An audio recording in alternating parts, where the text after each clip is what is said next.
జై సమ్మక్క, జై గడ్డమ్మ తల్లికి, జై గడ్డమ్మ తల్లికి.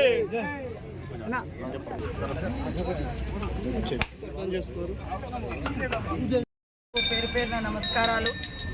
దాదాపుగా 2 నెలల నుంచి మన ప్రాంతంలో 2 సంవత్సరాలకు ఒకసారి జరిగేటువంటి మరి శ్రీ సమ్మక్క సారలమ్మ జాతర ఏర్పాట్ల కోసం అంతిమ అంటే మరి అసలు ఘట్టం మొదలవ్వడం కోసం కూడా దాదాపుగా వారం రోజుల నుంచి గట్టమ్మ తల్లికి మొక్కుకొని మరి అక్కడికి వెళ్ళి మళ్ళీ గట్టమ్మ తల్లి గారికి వచ్చి మొక్కులు చెల్లించుకొని దాదాపుగా 3 నెలల నుంచి మరి నా వెహికల్ ఏదైతే రిపేర్లో ఉందో మరి అచ్చొచ్చిన వెహికల్గా నేను భావిస్తూ ఉన్నా. దాదాపు 8 సంవత్సరాలుగా నా ఇన్నోవా ఆ ప్రయాణంలో ఆ వెహికల్లో ఎన్నోసార్లు ఇబ్బందులు అంటే అక్కడక్కడ చిన్న చిన్న యాక్సిడెంట్లు అయినా అంతిమంగా సక్సెస్ఫుల్గా ఉండడంతో ఈరోజు గట్టమ్మ తల్లికి మరి మొక్కులు చెల్లించుకొని నా వెహికల్ను, నా పాత వెహికల్, నా కాన్వాయ్ని కూడా ప్రారంభించుకోవడం జరిగింది.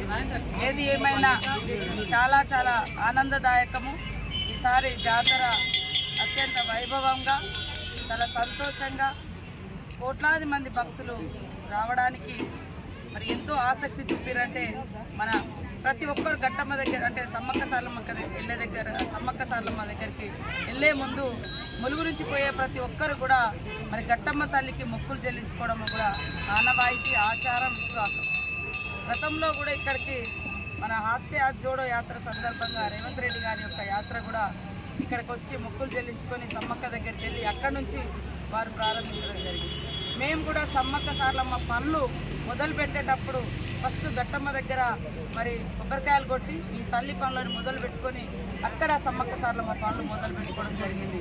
కాబట్టి ఈ తల్లి ఆ తల్లులు అందరి దీవెనలతోటి గతంలో అక్కడిక్కడ కొన్ని యాక్సిడెంట్లు అయ్యి కూడా కొన్ని ఇబ్బంది అయినప్పటికీ ఈసారి అలాంటి ఏం లేకుండా మంచిగా తల్లులే